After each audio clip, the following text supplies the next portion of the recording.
Ladies and gentlemen, welcoming to the Ray Carr Show here in Cleveland, Ohio, Rich Little. Rich, welcome to the show and thank you for spending some time with us. Thank you, Ray. Pleasure to talk to you. Rich, you're one of the greatest impressionists of all time, and there's a new book out called Little by Little People I've Known and Been. And I was able to peruse the book a little bit, but I'd like to have you talk a little bit more about basic questions of how the career began. I know you grew up in Ottawa, Canada, and Right. unlikely place for an impressionist and comedian and True. actor to start from. But let's talk about True. that for a little bit.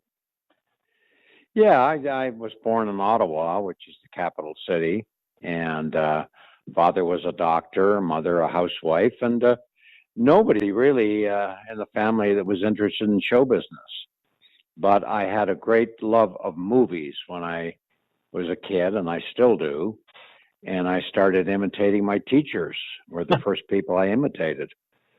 I should have got their signatures down. I would have got better marks, but I decided to do their voices instead. Was that easy for you to do, or is this something that just kind of slipped out and go, yeah, I'm pretty good at this?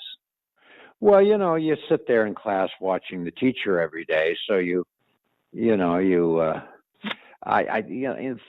the first thing I did was their walks and some of their expressions, and so I would get up in front of the class and do the teacher before they arrived in the morning, and go through all his mannerisms, and the kids, of course, were lapping it up, and there was a look at the door, and then they said the teacher's coming, and so I'd take my seat, and everybody would behave, and the teacher would walk in and start doing what I had just done, and got big laughs, and they couldn't figure out why they were so funny.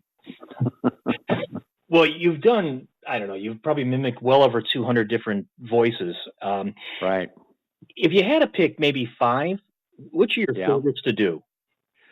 Five would probably be Ronald Reagan, Jimmy Stewart, Johnny Carson. Let me think. Maybe Neil Diamond, Yeah, Tony Bennett. I'm trying to think of some of the better voices. I was known, of course, back in the '70s for doing Nixon, and I I still remember do 'em. that, Rich. I remember I that still very do well. them occasionally, but but Reagan's always been my favorite of anybody I've ever done. He had a very unique personality, and he was somebody that I would assume that would be kind of fun to mimic. Reagan had a great sense of humor. He loved jokes. I used to go to the White House and have a couple of jokes ready to tell him, and he'd write them down. And one time I went to the White House, and he started to do impressions for me. Here was Reagan doing his Jimmy Stewart, and he did John Wayne. They were okay, not great. And then he did Truman Capote for me, which blew me away. Truman Capote. Yes, yes. Reagan did his Truman Capote for me in the Lincoln Room after some function. And I was amazed at how good it was. But he said to me, Rich, I don't have a joke. I do Truman, but I don't know what to say. And I gave him a joke that I was using in my act, and he wrote it down on the back of a Secret Service man, and on a piece of paper. And I told him the joke, and the joke was this. I said, a lot of people think that I wrote in cold blood, but that's not true. Actually, I wrote in ink. Oh, wow. So it's kind of a stupid joke, but he loved it, and he wrote it down on the back of the Secret Service man, put the piece of paper in his pocket, and then he said to me, I can't wait to do that for Gorbachev. Oh, God. And that really tickled me, because I pictured him doing Truman Capote for Gorbachev. Can you imagine? No, no, I cannot. I mean, Truman Capote is the last person I would have thought Ronald Reagan would have imitated. Yeah, well, he would probably just stand there and, why is he talking like this? Oh, God. I mean, Richard Nixon, when I grew up, Richard Nixon was, a lot of people did impressions of Nixon. And he was a guy that kind of lent himself to being lampooned. Yeah, he was a good subject, because he got into a lot of trouble. And, and whenever a politician, when they have problems, actually, it's good for comedians. I mean, Bill Clinton wrote me a lot of great material, and certainly Nixon did. Yeah. The Watergate thing was great to satirize. Yeah. And I had a lot of fun with Nixon in those days, and I still do them. Richard Nixon. I have a couple of mottos, and one of them is, "Don't put off tomorrow what you can erase today. And if at first you don't succeed, lie again." Oh my God. That's so good. Wow. And I'm sure a lot of this talent that you did then and still do now probably came from people like Jack Benny, George Burns, and people of that ilk, because I know you spent a lot of time watching those movies as a youngster. Oh, yeah. I'm a big movie buff, and I still watch a lot of movies. I have a lot of movies. Now put them on digital, but I have about 3,000 DVDs, and that was another reason I started imitating, apart from doing the teachers, was that I was such a movie buff, and I wanted to be these people I saw on the screen, because I admired them so much.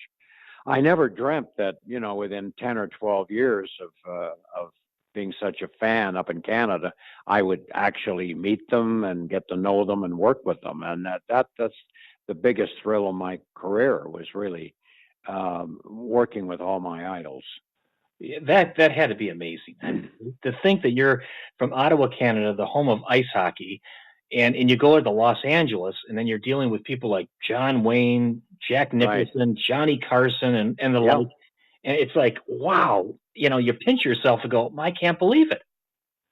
Oh, yeah. I mean, when I was doing things with Jimmy Stewart, I remember we did a Julie Andrews show, and I did a sketch with him, and you're trying to be cool and play your part well, but you kept thinking, oh my God, I'm working with Jimmy Stewart. Wow, So you had to pull yourself together, What? And Jimmy was a terrific guy. I had a wonderful relationship with him socially, and we did a lot of shows together. And used to say to me, Rich, too bad you weren't around back in the 40s, and you could have dubbed some of my movies for me, and I could have made a lot more, because you talk a little faster than I do.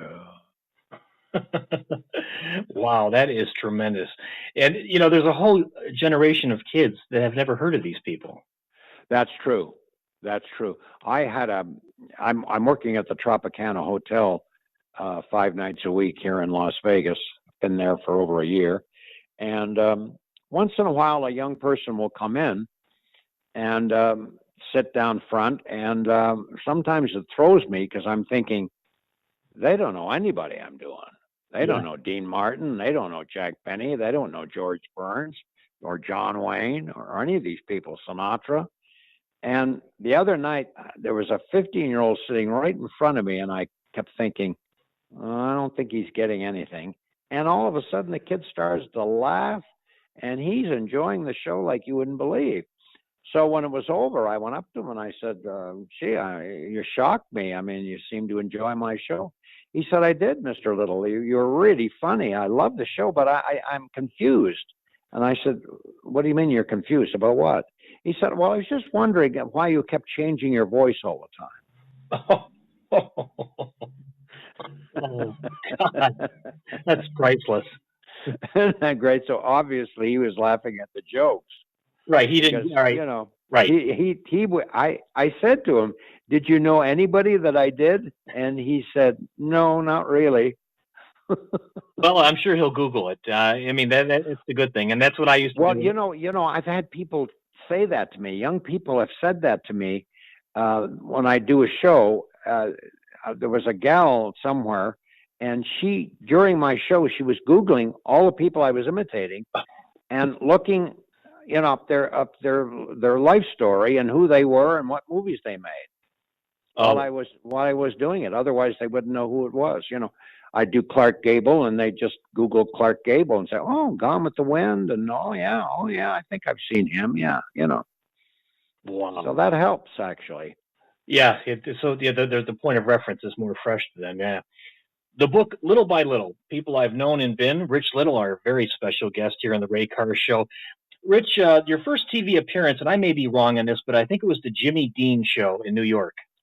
Actually, you're right. Most people say it was the Judy Garland Show, but I've been told by a couple of writers who happened to write the show that I did Jimmy Dean really before I did Judy Garland. Yeah, the Jimmy Dean Show out of New York. And then these writers who were Canadians, they went and worked for Judy Garland. And of course, they knew my work, and they're the ones, plus Mel Torme helped too, who got me on the Garland Show. But you're right, I did do the Jimmy Dean variety show before I did Judy Garland. You're right. You're absolutely right. Rich, what year was that? That was probably 1964. Oh, 64. Or 63. Yeah. Okay. I was just 8 years old. I mean. Yeah. Not really. That was probably slightly after Jimmy had that big hit, Big Bad John. Yeah, could have been. It's. If you talk about that today, people say, "Oh, Jimmy Dean, the sausage guy," and they don't even remember he had a variety show. But I don't think he had it for long. No, I think it folded. I think it was only on for half a season or something. Anyway. Yeah, he was a good singer, though. I mean, he had his moment in the sun. But the Judy Garland Show was the one most people, I think, remember. Oh yeah, well, Judy Garland was big time, and that show, I guess, on for 2 or 3 or 4 years. Yeah, and that was a terrific show for me, because that launched my career actually. Because then after I did Judy Garland, I started to do a lot of variety shows. I mean, gosh, and there were so many back in the 70s. Oh yeah, but what particular impression or routine did you do that really got you noticed?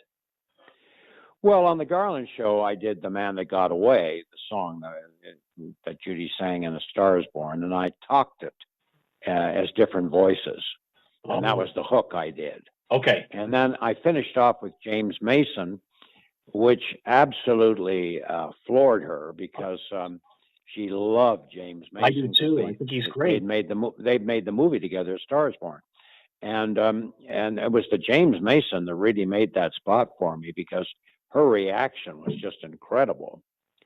So I run into James Mason a couple of months after doing the Garland Show at some function, and I went up to him and I said, "Mr. Mason, my name's Rich Little, and I do an impression of you."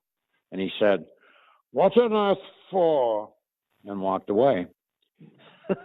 I said, "No, you because of you, I got on the Judy Garland Show." "I don't know what you're talking about. Get out of my way." Oh my God! Wow, that is tremendous. He was right in character. He wasn't exactly Mr. Jolly. No, Mason. I read something about him. Yeah, he wasn't too approachable, but wow, but a great actor, and I did a lot of James Mason back then, because I was a big fan of his. But it was funny when he said, "What's on earth for?" That is unbelievable. Oh man. Let's go back and talk about your family a little bit. Your dad was a doctor, and right. How did he feel about your career choice? What? How did he feel about your career choice? Well, my dad never really lived long enough to see me do anything other than a few local shows in Ottawa. So I'm sure he thought this was going nowhere. I mean, everybody back then and my family thought it was just a hobby, and that I better start thinking about a career. And so my dad never really saw me do, the Garland Show or Steve Allen or all those variety shows. He never saw any of that. But my mom did. My mom lived till 94, so she saw a lot of things I did. Well, that's great. That's great. Are there any particular re- recent actors or people, actors or singers that you would like to do impressions of now that you haven't done yet? Well, it's a lot tougher now, to do actors particularly because they're not as distinctive as the Gables and the Bogarts and the Ever G. Robinsons and the Cagneys. That's true. I mean, how do you imitate George Clooney or right? That's true. Or Matt Damon or Brad Pitt? I mean, gosh, I couldn't do Brad Pitt. I'd rather do Angelique Jolie, to tell you the truth. But boy, if I could do her, I'd never be lonely, would I? No. I'd probably jump myself. But anyway, wow. But my point is that a lot of actors today are good on the screen, but they don't have distinctive voices like the ones in the past. Yeah, the only people that, if I were an impressionist, which I'm not, I like to see people or hear people do like George Costanza, Jason Alexander. I think from TV people like that, or Seinfeld. Yeah. I mean, I've got to keep up to date, so I'm Right. always working on new voices. I was working on Morgan Freeman the other day. Morgan Freeman, who has that kind of low voice, The Shawshank Redemption. It's a good voice to do because it's so crusty and deep. And then I do Clint Eastwood and Jack Nicholson. Hey, how the hell are you, man? Jack. Wow. So you got to do some people that are current, and your act can't be totally deceased. That's true. That's very true.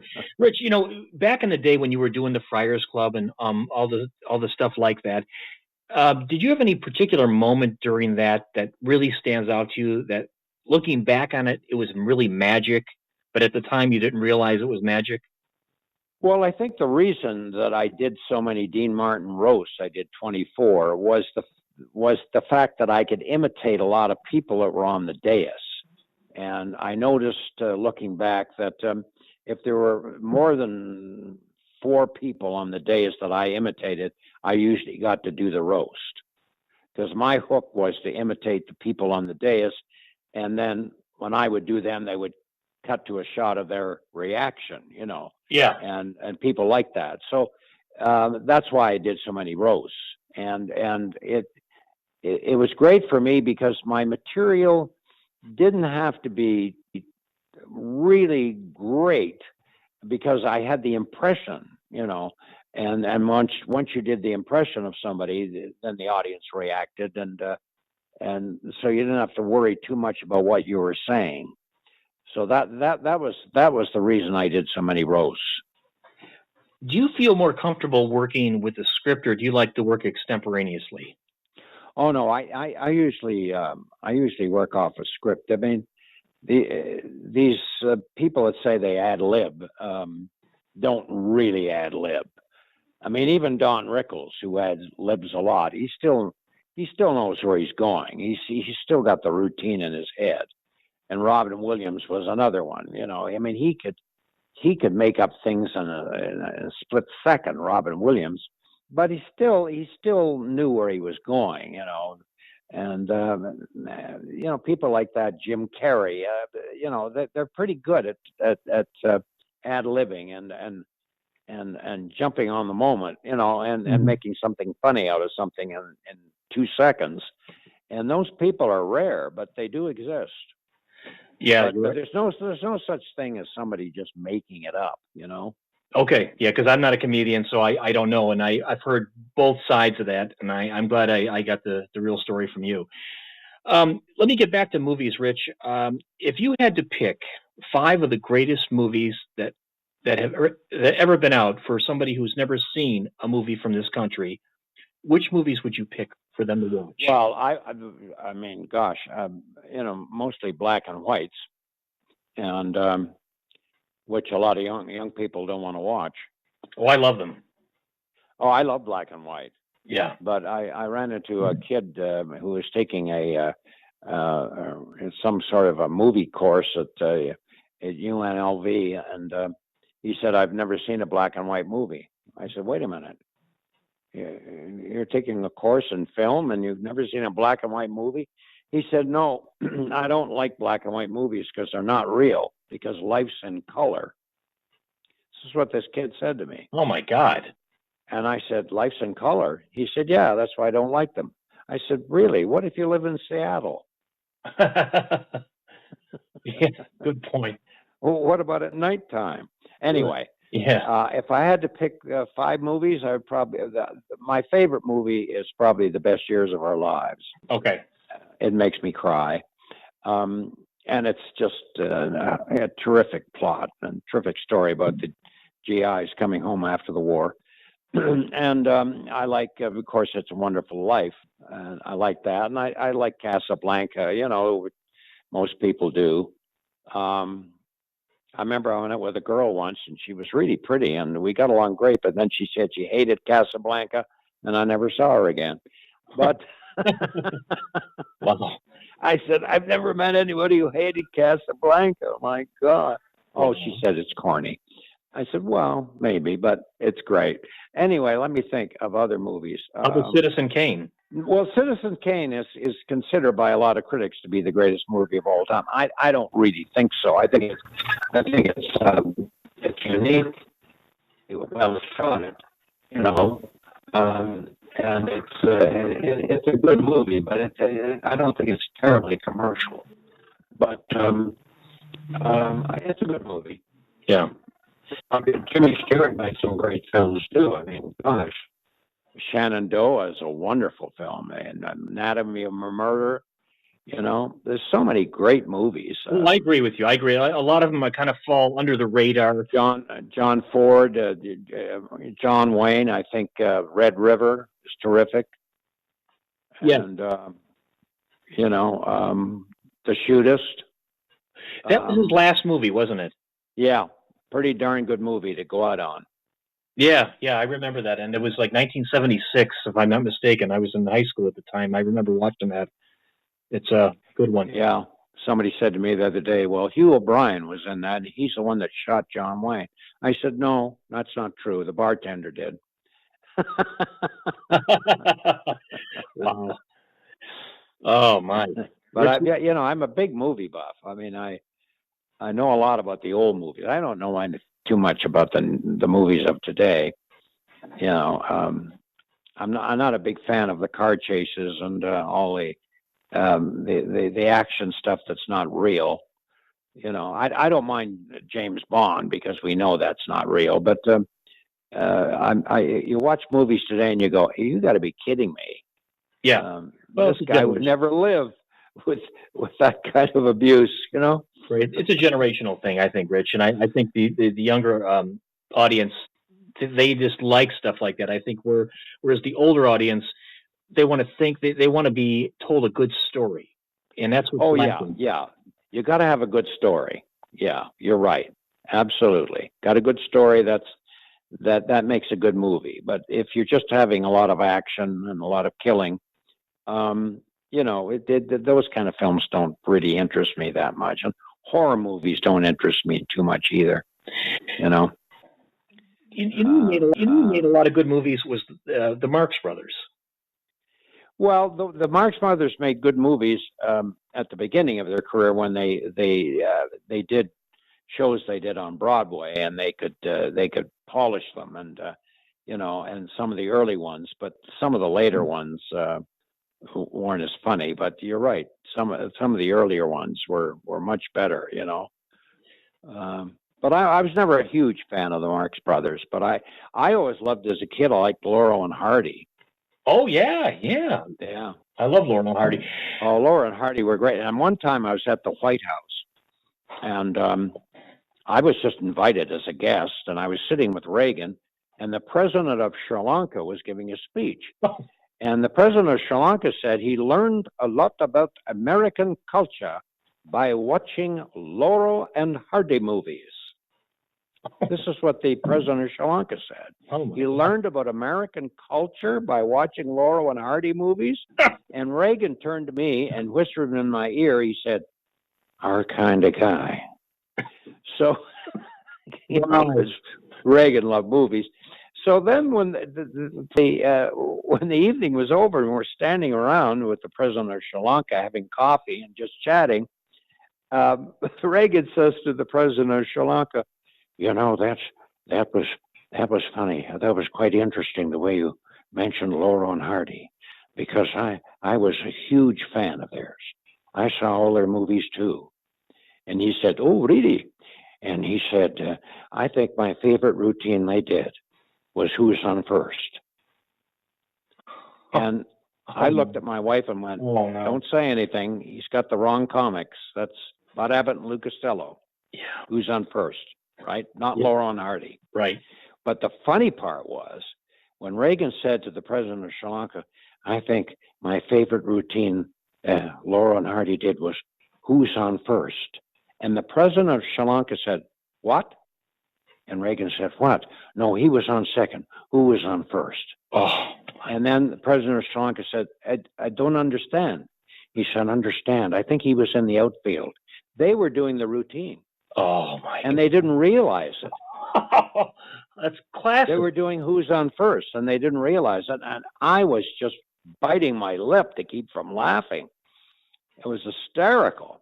Wow. He had the wrong comics. You know, you remember the routine, Who's on First? Oh, very well. Yeah. I've heard it a million times. But if you don't know that routine, this doesn't make any sense to you. But that's what happened. They were doing the routine and they didn't know it. Wow. Especially when the president of Sri Lanka said, "What? What? Oh, he was on second. And who's on first?" Wow. I think Abbott and Costello are the only non-baseball players in the Hall of Fame for that routine. Really? Yeah, I was up there a couple of years ago, and I saw they had a big statue of them, and in honor of that incredible routine they did. Oh, wow. That's amazing. Yeah. Well, that was the most famous routine I guess they ever did, was Who's on First. Right. Yeah. It's become. But I liked about Abbott and Lou Costello, but I liked Laurel and Hardy better. Mind you, a lot of corn, but clever though. Clever corny stuff, you know. Yeah. A lot of slapstick, but love the characters. And I did Oliver Hardy once with Julie Andrews, and she played Stan, and I played Oliver Hardy. And that was a very funny sketch we did. Yeah, I can imagine. Rich, I really want to thank you on behalf of my audience and WCSB Cleveland for your time. Wow, Rich, you are the best, and I mean that sincerely. And I've been a fan for years, and my goodness, thank you so much for your time. You're very welcome, Ray. Thank you. And you're excellent, and I'll make sure you get a copy of this interview. Great. Okay. And the best of luck to you. Thank you. Okay. Bye. Bye.